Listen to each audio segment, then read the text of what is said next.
Hola a todos, continuamos con la columna vertebral, ya vimos los huesos y las curvas de la columna en general. Esta clase lo que vamos a ver son articulaciones y músculos que movilizan globalmente a nuestra columna. Presten atención, empezamos a necesitar más memoria y más detalle en, por ejemplo, cuáles son los huesos, las superficies articulares de las articulaciones, cómo están unidos, tipo y género articular. Y también cuando veamos los músculos tenemos que tener en cuenta de dónde a dónde vamos. Bueno, vamos a arrancar con el disco intervertebral. El disco va a estar ubicado entre los dos cuerpos vertebrales y ahí va a haber se va a formar la articulación de tipo anfiartrosis, que les vamos a ver luego, que lo que va a hacer es unir las dos caras vertebrales con este disco intermedio. El disco va a tener una parte central que se va a llamar núcleo pulposo y una parte periférica que se va a llamar anillo fibroso. La función de estos discos primero es mantener separadas las vértebras y balancear los movimientos entre ellas. En las caras vertebrales también hay dos capas de cartílagos que la recubren, que también le brindan cobertura a los discos. El núcleo es una masa gelatinosa con mucopolisacáridos y lo que hacen estos mucopolisacáridos es absorber y retener agua, como si fuera una esponja. Es algo sabido que cuando uno se levanta a la mañana, luego de haber estado acostado, durmiendo, los discos están hidratados. Se dice, yo nunca me medí, ¿no? Pero si uno se mide a la mañana, mide más que si uno se mide por la tarde. Los discos también lo que nos ayudan es a resistir compresiones. ¿Qué más? Bueno, con respecto al anillo, el anillo son capas concéntricas sucesivas que están con diferente inclinación. Lo pueden ver muy bien ahí en el gráfico. Casi perpendiculares entre sí son las líneas de un anillo y del otro. Y la función de eso es soportar las compresiones. Piensen en todo el peso que implica nuestra cabeza y la columna, más cualquier peso que agreguemos al llevar algo, ¿no? No sé si me falta decirles algo más. El núcleo no está ubicado en la parte media, está ubicado más tirando hacia la parte posterior, entre el medio y el tercio posterior. Se va adaptando a los movimientos y vamos a ver más adelante, los cuerpos vertebrales por delante tienen el ligamento vertebral común anterior y por detrás el ligamento vertebral común posterior, que también contienen un poco al núcleo. Al disco, perdón. Cualquiera que haya escuchado hablar de las hernias de disco, las hernias de disco es cuando el núcleo ese sale. Para eso tiene que romper las diferentes capas del anillo fibroso, pero el riesgo es que pueda tocar lo que está posterior a los cuerpos vertebrales, que era el canal medular, y por ahí pasa la médula. Pero bueno, no nos metamos en lesiones todavía. Bueno, continuamos ahora con la parte de las articulaciones. Comenzamos con la parte más difícil. Arrancamos con las articulaciones que se van a dar entre la cabeza y el cuello. Presten atención porque son muchas y a veces es muy difícil verlas en fotos. Vamos a arrancar por la articulación occipito-ateloidea. Pensemos a qué nos suena. Bien, nos suena hueso occipital, que es la base de nuestro cráneo, y al atlas, que recordemos que era la primera vértebra cervical que teníamos. Bien, esta articulación es una diartrosis, bien, del tipo condilia. Bicondilia también se le dice a veces. Tenemos un cóndilo de cada lado y tenemos que los cóndilos van a ser la superficie articular del occipital y el atlas tiene en sus masas laterales, sobre la cara superior, las cavidades para alojar los cóndilos. Bien, recordemos que como es que es una condilia, va a tener dos movimientos, va a ser biaxial, va a permitirnos los movimientos de flexo-extensión, flexión cuando la cabeza va hacia anterior, extensión cuando la cabeza va hacia atrás, y además los movimientos de inclinación lateral. Bien. No nos olvidemos también, como todas las diartrosis, va a tener una cápsula que va a agrupar las superficies articulares y además va a tener dos ligamentos. Hay más pero importantes. Ligamento occipito-ateloideo anterior y ligamento occipito-ateloideo posterior. Bien, pasamos a la segunda articulación que tenemos ahí, que tiene que ver que se llama articulación occipito-axoidea. ¿Sí? Ya como su nombre nos dice, tiene que ver con el occipital y el axis. En este caso, el diente del axis, que recuerden que el axis tenía un diente que llegaba arriba, mírenlo ahí en la foto, ven que está a la altura del atlas. Bien, esta es una articulación, es una sindesmosis. Es una articulación del tipo de ligamentos. Acá va a haber ligamentos que nos van a unir al occipital y al axis. Recordemos que este axis teníamos que tratar de que no se moviera porque por el canal vertebral viene ¿quién? La médula espinal. Bien, los ligamentos que tenemos en esta articulación occipito-axoidea son los ligamentos occipito-axoideo y el ligamento occipito-odontoideo. Bien, tenemos un ligamento que va al axis y un ligamento que va directamente al diente.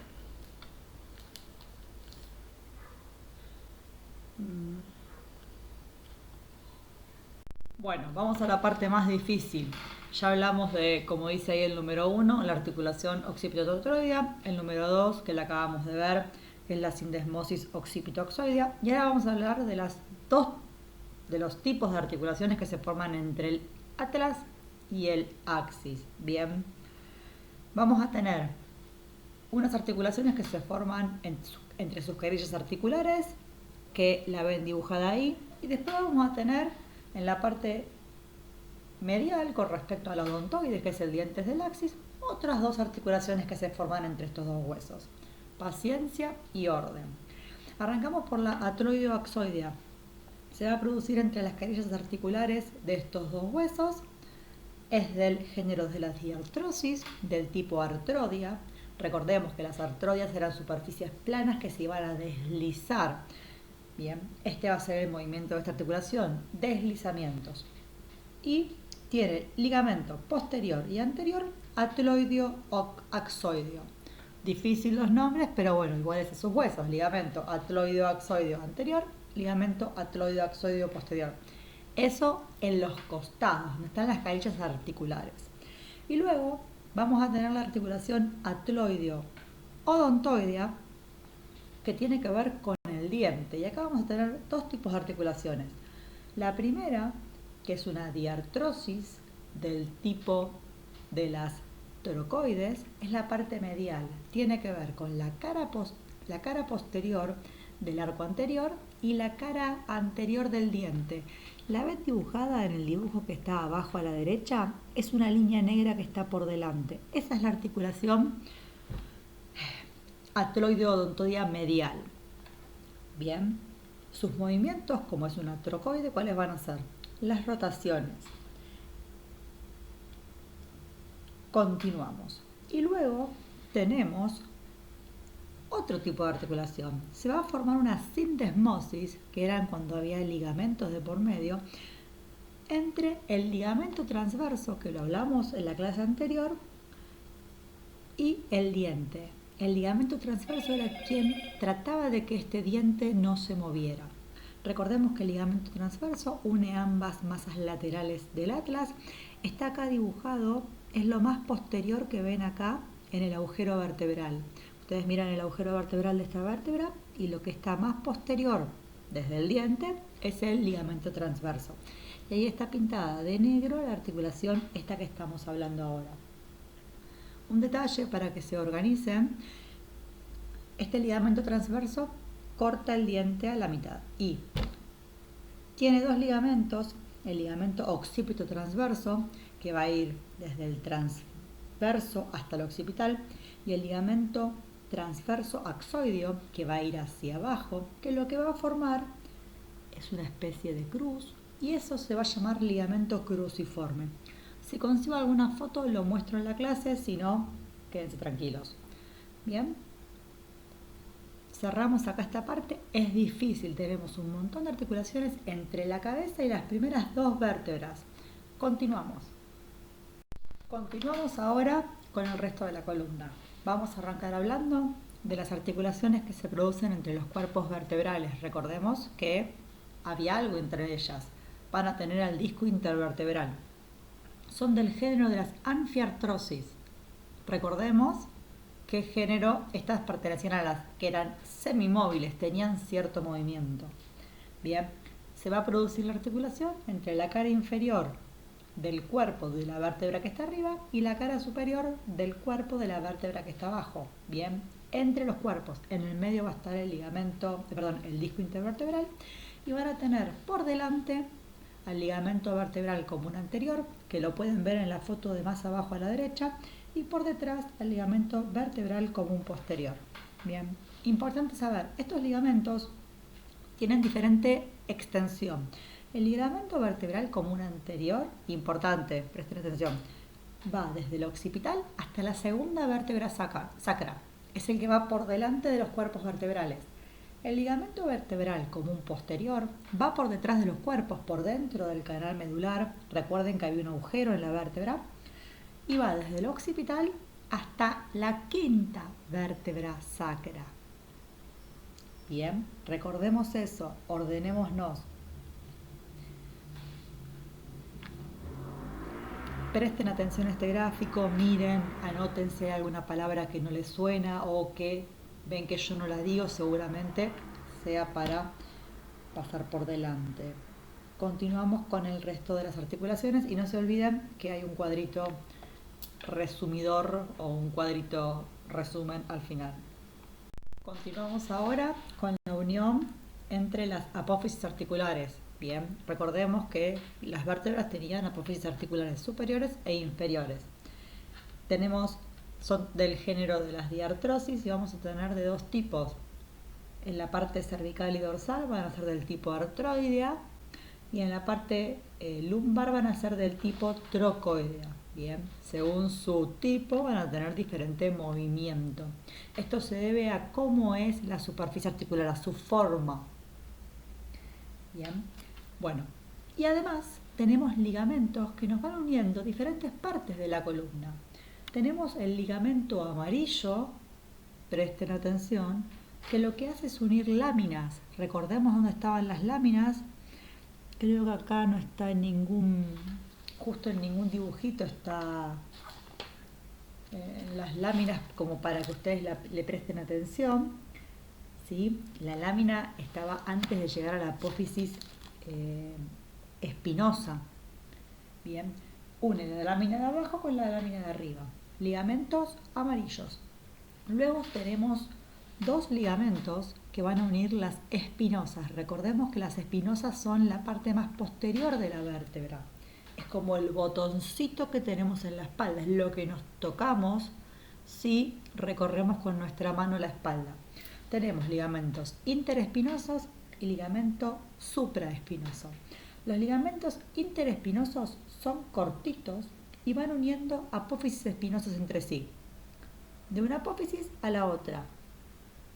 En cambio, el ligamento supraespinoso es bien posterior y lo que hace es como si fuera una cinta que nos recubre todas las apófisis espinosas en total. Es un solo ligamento que recubre todas las apófisis espinosas. Bien, y por último tenemos, está dibujado ahí abajo, el ligamento intertransverso. Como su nombre nos dice, une las apófisis transversas entre sí. Bien, presten atención, no se equivoquen, cualquier duda lo repasamos. Bueno, acá lo que tenemos es un cuadro que brevemente unifica todo lo que acabamos de ver en algunas imágenes y con algunos audios. Tenemos las diferentes articulaciones con sus superficies articulares, el tipo y género y los movimientos que realizan.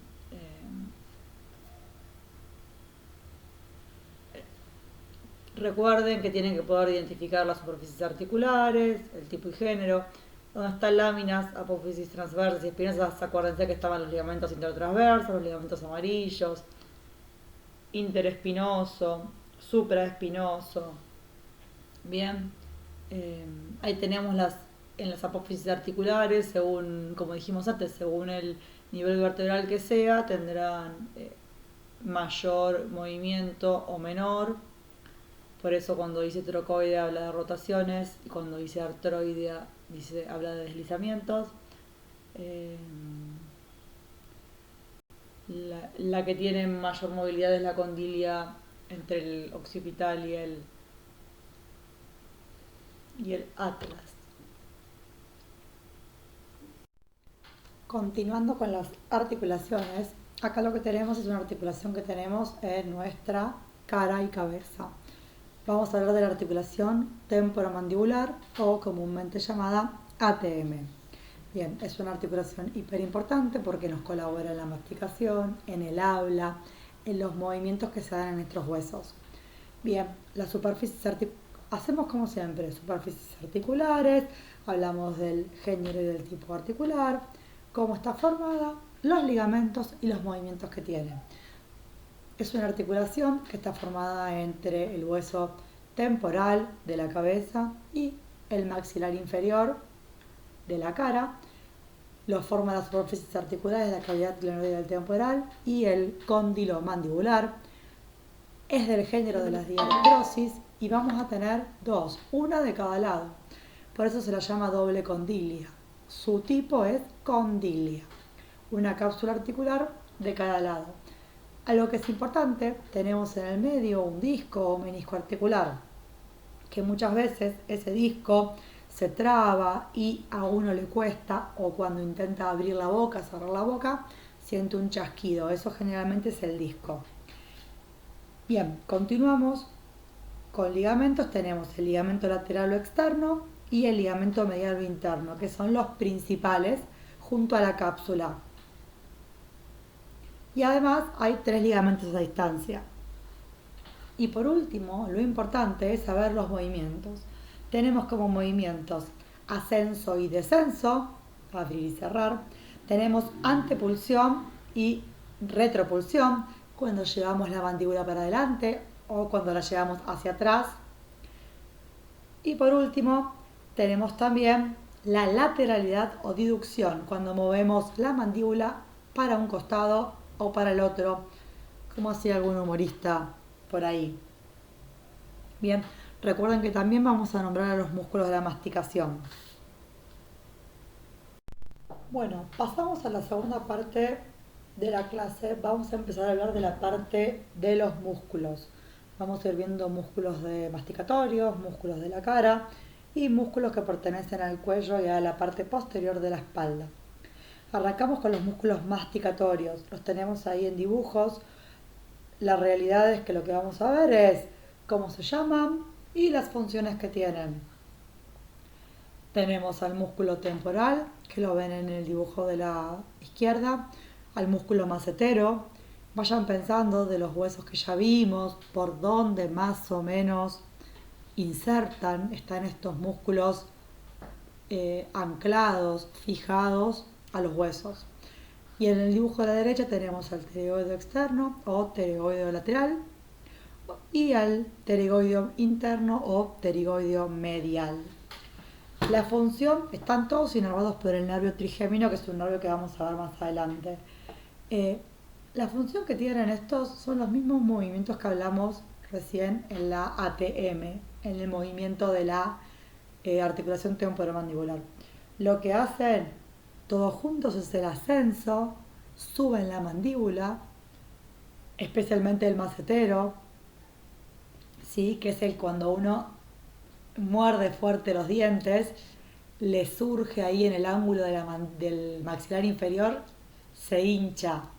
Si a uno se pone la mano en el temporal y mueve los dientes, mueve para un lado o para el otro la mandíbula, también se sienten. Los pterigoides es mucho más difícil de sentirlos porque son más pequeños y están internamente. El temporal se encarga del ascenso, de la retropulsión, sus fibras posteriores, y de la diducción, que era el movimiento de llevarlo para un lado. El macetero se encarga del ascenso y una leve protrusión, llevarlo hacia atrás. Y el pterigoide interno se encarga de el ascenso, la diducción y la protrusión. Y el pterigoide externo se encarga del ascenso, la protrusión y el descenso cuando se contrae bilateralmente. Es mucha información, quedémonos con lo que hacen. Vamos a describir músculos específicamente de la mímica, lo que nos generan expresiones. Son un montón, vamos a ir a grandes conceptos. Estos músculos están sobre los músculos que vimos recién de la ATM. Arrancamos con los músculos de los ojos y generalidades de todo lo que vamos a ver. Son músculos que lo que hacen es abrir o cerrar diferentes orificios, ojos, boca, nariz, también en la parte del oído, ¿sí? Vamos a arrancar con los músculos de los ojos, importante, uno que hace cuando hace uno una cara de asombro, el músculo occipito frontal, que está sobre las cejas, sería el que me levanta las cejas. Después también tenemos el músculo superciliar, que lo que hace es elevarme el ángulo interno de la ceja. Tenemos el músculo orbicular de los párpados, que lo que hace es cerrar, es el único que me cierra los ojos, orbicular de los párpados. Continuamos luego con los músculos de la nariz, que es lo mismo. Tenemos algunos músculos que lo que van a hacer es dilatar las alas de la nariz, que son los agujeros por donde ingresa el aire. Ese músculo se llama dilatador de la ala de la nariz o dilatador de las narinas.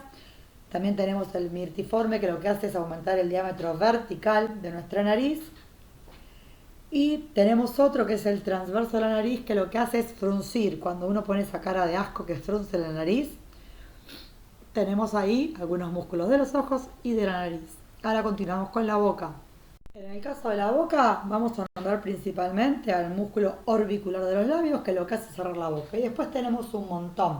Tenemos el elevador del labio superior, tenemos el canino, tenemos cigomático mayor y menor, que recuerden que el cigomático era un hueso de la cara.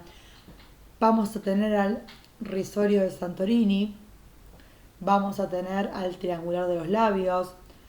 Tenemos algunos que lo que nos van a generar es una cara de alegría, otros una cara de tristeza, algunos generan sonrisas. Tenemos también al músculo cutáneo del cuello, que es un músculo que está sobre el cuello y es el más superficial, que lo que nos hace es la cara de tristeza, porque nos lleva los labios hacia abajo. Tenemos el músculo de la borla, que lo que hace es poner cara de pucherito. No nos compliquemos, sepamos que los músculos de la mímica tienen que ver con los diferentes agujeros que hay en nuestra cara. Seguimos avanzando con la parte muscular. Ya vimos masticación, vimos músculos de la mímica y ahora vamos a ver primero músculos del cuello y luego músculos del tronco, parte posterior. Con respecto al cuello, acá tenemos un cuadro que resume los músculos que hay a nivel posterior del cuello, a nivel lateral del cuello y a nivel anterior del cuello. Yo voy a hacer hincapié en los que están puestos en negrita. El esplenio, que es un extensor del cuello. Los escalenos, que son inclinadores y cumplen una función accesoria en la parte respiratoria. Y el esternocleido occipitomastoideo o esternocleidomastoideo, que es un flexor de la cabeza, inclinador y rotador heterolateral. De cada uno de esos tres dibujos va a haber un gráfico y luego un cuadro que resume sus inserciones. Recuerden que las inserciones que empezamos a ver de ahora en adelante tienen que ver con de dónde a dónde va, es decir, qué huesos une en nuestro cuerpo. Esta unión que generan va a producir ante una contracción muscular un movimiento. Tenemos siempre que saber de dónde a dónde va, cuál es su inserción distal y proximal, saber bien claro eso, y qué movimientos produce ante la contracción. Va a estar todo en cuadros. Y del resto de los dibujos, de los músculos, voy a colocar un dibujo para que los podamos ver. Pensemos que todo lo que es posterior, como ya aprendimos en las primeras clases, todo lo que está por detrás se va a referir a la extensión. ¿Sí? Me refiero, va a tener como función la extensión. Todo lo que está por delante va a tener como función acercar las caras anteriores del cuerpo, es decir, si yo flexiono el cuello, voy a acercar mi cara a mi pecho, y todo lo que es lateral tiene que ver con las inclinaciones. Pero bueno, a veces hay funciones que se repiten o tienen varias funciones porque las fibras tienen cierta oblicuidad o insertan en huesos que generan diferentes movimientos. Bien, continuamos con escaleno, ecom y después con el esplenio. Y luego el cuadro. Arrancamos primero por esta parte de los músculos de la región lateral del cuello. Vamos a hablar de los escalenos y del ecom. Recuerden, vamos a dar de dónde a dónde van y las acciones. Ahí los tienen pintados a los 3 escalenos. El escaleno anterior va del tubérculo anterior de la tercera, cuarta, quinta y sexta vértebra cervical hacia, ven que va hacia abajo, al tubérculo del isfranc que está en la cara anterior de la primera costilla. El escaleno medio, que está pintado de verde, va desde los tubérculos anteriores de la segunda, tercera, cuarta, quinta, sexta y séptima vértebra cervical a las 2 primeras costillas, y el escaleno posterior va del tubérculo posterior de las primeras 7 vértebras cervicales, las únicas 7 vértebras cervicales, a las 2 primeras costillas. Y la función que tiene este músculo, siempre para pensar en las funciones tenemos que pensar de dónde a dónde va.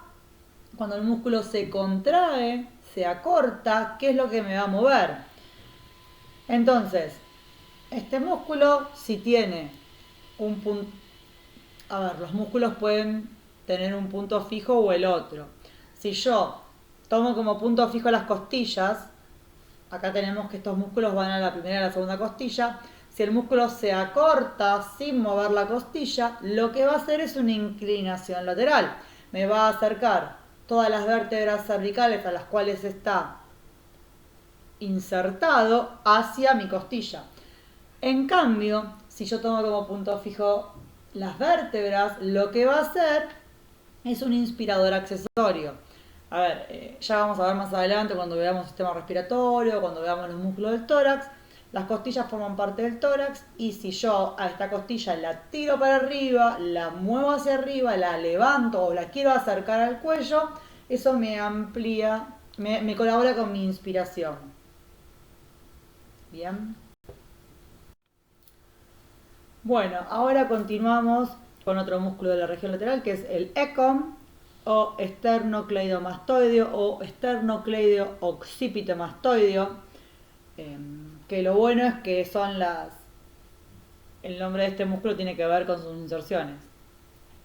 Bien, este músculo va del manubrio del esternón y cuarto interno clavícula hasta la cara externa de la línea curva occipital superior y la apófisis mastoides occipital.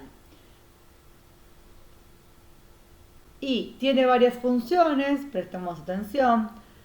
Es un músculo que va del esternón y costilla hacia atrás de la cabeza, entonces cuando se contrae me va a flexionar la cabeza, me la va a inclinar lateralmente, y acá lo que tiene es que es un rotador heterolateral, es decir, cuando a mí se me contraiga el ecom izquierdo, mi cabeza va a girar hacia el otro lado.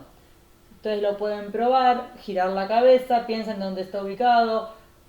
Ahí en la foto, giren la cabeza y van a ver que no se les contrae el mismo lado del que giran. Por eso es un rotador heterolateral. Ahora lo que tenemos es uno de los músculos de la nuca. Hay un montón de músculos en la nuca, hay músculos muy chiquititos, ahí también los tienen dibujados si quieren.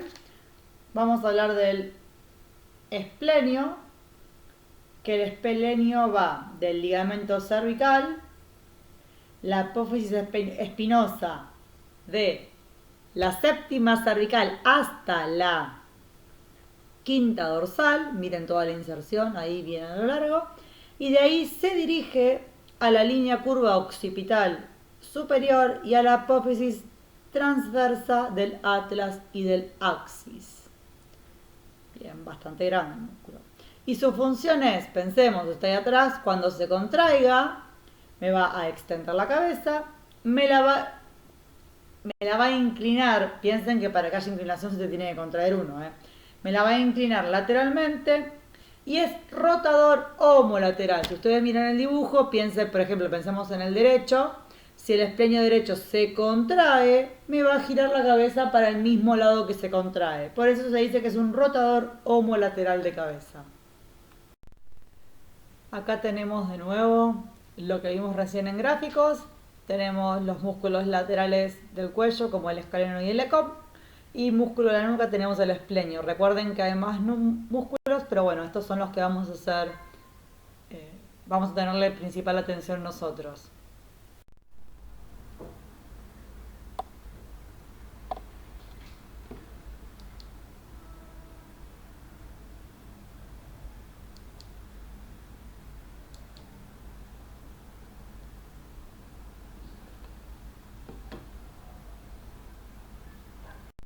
Acá lo que tenemos es una imagen de los músculos posteriores del cuello.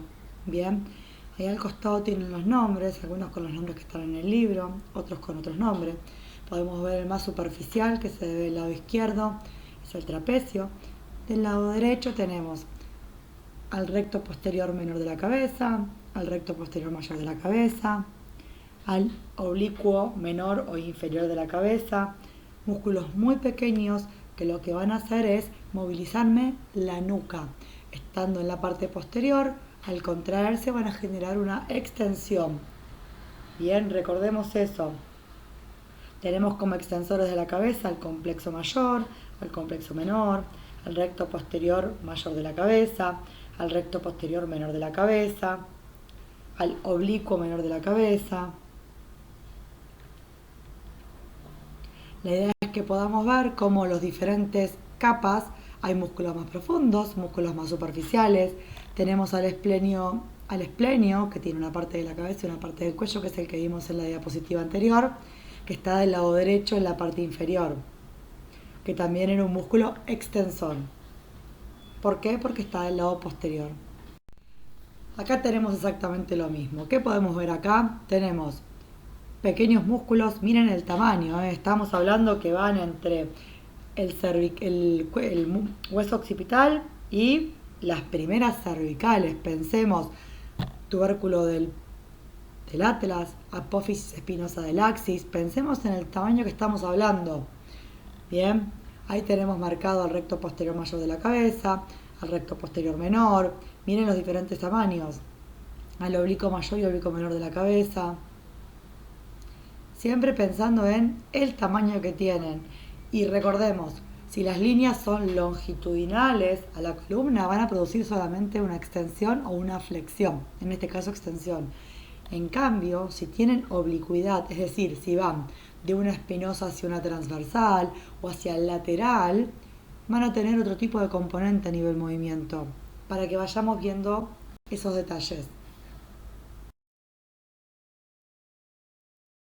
Bueno, ahora vamos a hablar de los músculos de lo que se llama masa común o de los canales vertebrales. Como ven, están ahí bien cerquita de la columna. Tenemos tres músculos: iliocostal o sacrolumbar, es el mismo nombre, dorsal largo o y transverso espinoso.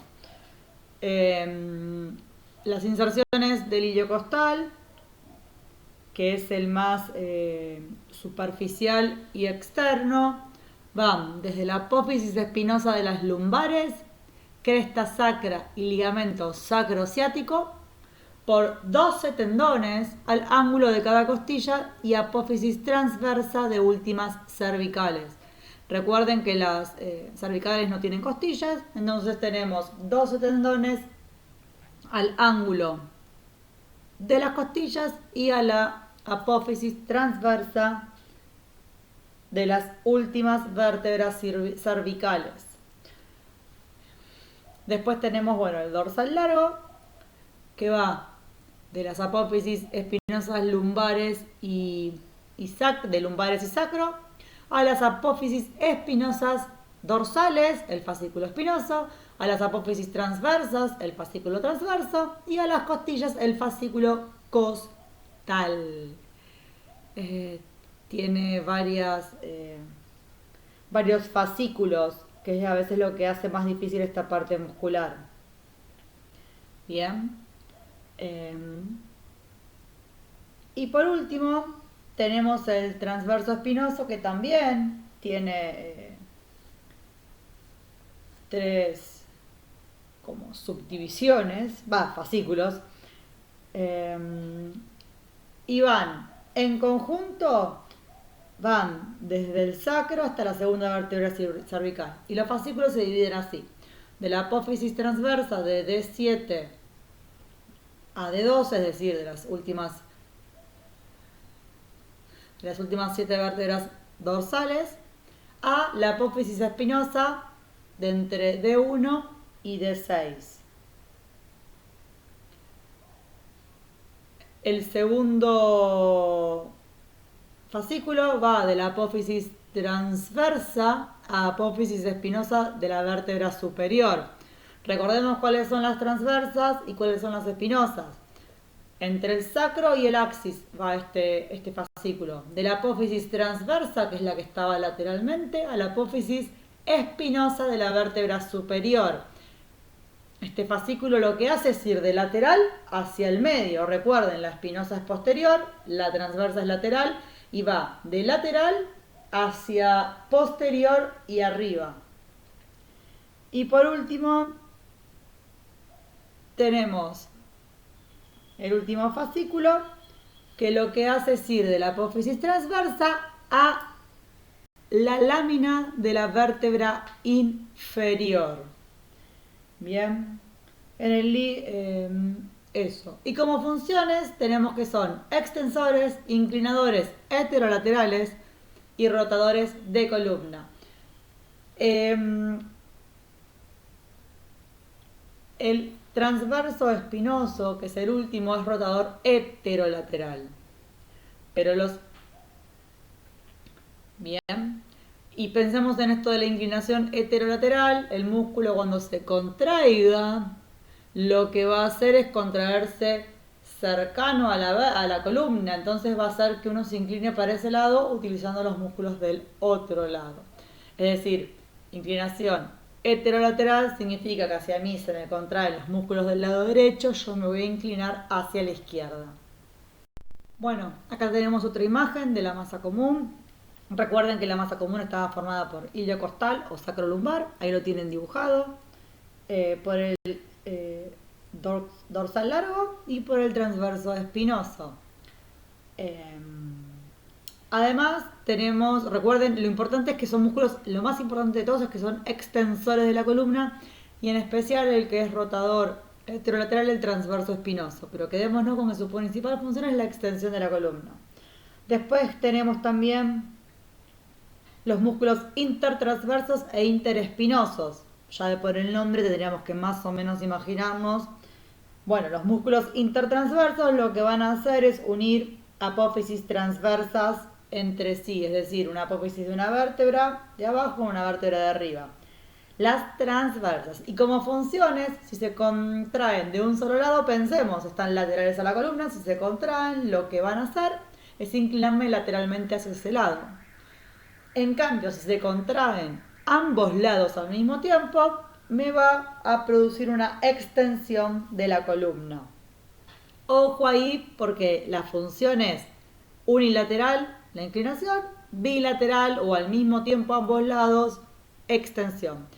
Y después también tenemos los músculos interespinosos, que lo que van a hacer es unir las apófisis espinosas de dos vértebras que están contiguas, que son una al lado de la otra, están una arriba de la otra.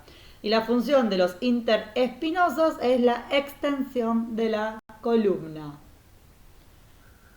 Vamos que falta poco.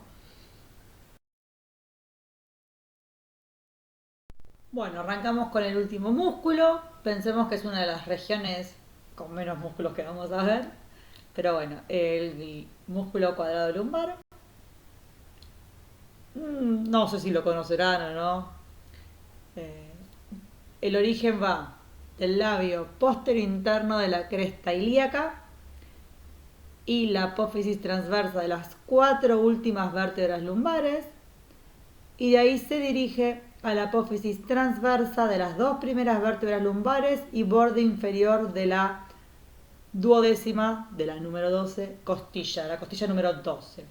Y en su función, lo que está es la extensión de la región lumbar cuando se contrae de ambos lados, y si se contrae de un solo lado es inclinador homolateral. Es decir, en esta imagen que tenemos, se contrae el cuadrado lumbar derecho, disculpe, tuve que pensarlo, derecho, y nos vamos a inclinar hacia la derecha. ¿Bien? Bien, llegamos al final de la clase. En esta clase lo que vimos fue la parte de las articulaciones y algunos músculos. Hay un montón de músculos que forman parte de nuestra espalda, de nuestro tronco, que algunos los vamos a ver, los de la cara anterior cuando veamos abdomen próximamente, y el resto, los más superficiales y más grandes y que más conocemos, los vamos a ver directamente cuando veamos miembro superior. ¿Por qué? Porque tienen inserciones en un montón de huesos que nosotros no vimos y es más difícil ubicarlos. Ya nos pasó recién con el cuadrado lumbar o con los de la masa común que hablan de cresta ilíaca, y todo eso todavía no lo tenemos visto. Bien, cualquier duda me preguntan. Vamos que falta poco.